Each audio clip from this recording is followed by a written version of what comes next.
At the Idkar Mosque, one of Xinjiang's holiest sites, it is a symbol of earthly authority that flies from the roof.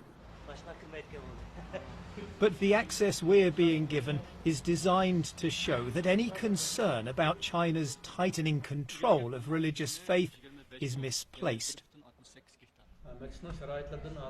With the government-approved imam denying, for example, that long beards are now banned in Xinjiang.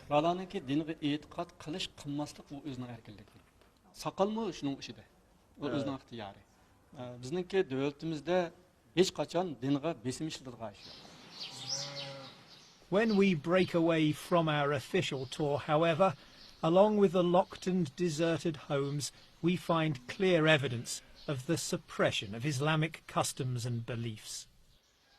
So here it is in black and white, a notice telling people living in this village that certain religious practices are banned. At this point here at number 10 says that the wearing of long beards for young men is not to be allowed. Close by, we find one of Xinjiang's many re-education camps into which hundreds of thousands of Uyghurs, Kazakhs and other Muslim minorities have disappeared. And there's this. Right across the region, mosques are being destroyed. Over the past 2 years in cities, towns and villages, dozens of religious sites once clearly visible on satellite images have been turned into patches of bare earth. China's case is laid out in gruesome detail in this exhibition, designed to prove that its policies in Xinjiang are a rational response to years of separatist violence. But access becomes far harder when we try to independently film the effects of those policies in the city of Keria. 为什么我们不会去清真寺吗？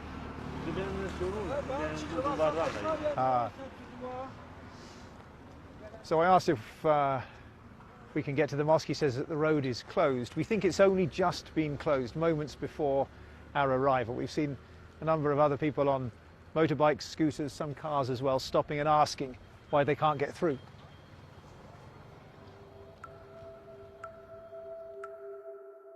We're hoping to find out what's happened to this, the gatehouse of the city's Aitika Mosque. Its distinctive shadow shows it was still standing in late 2017, but now it's gone, overwhelmed by the surrounding commercial development. We managed to get close enough to film some of the building work.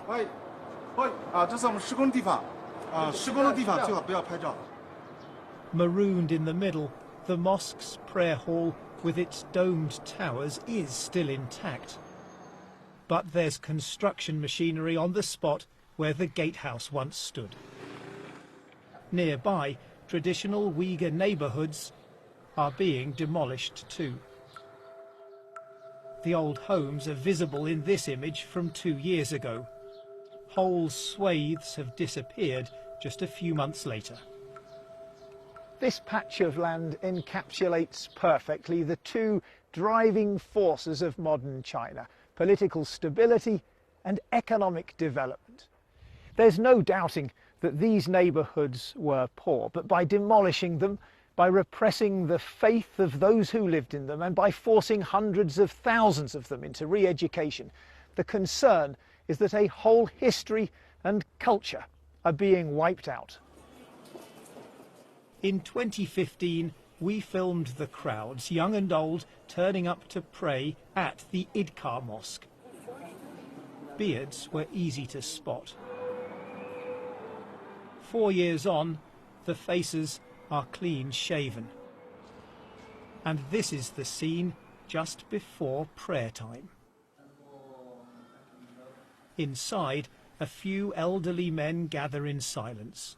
Isn't the truth that what we've just seen is proof that China has suffocated Islam in this region? ilgari haqiqatan ko'pdi.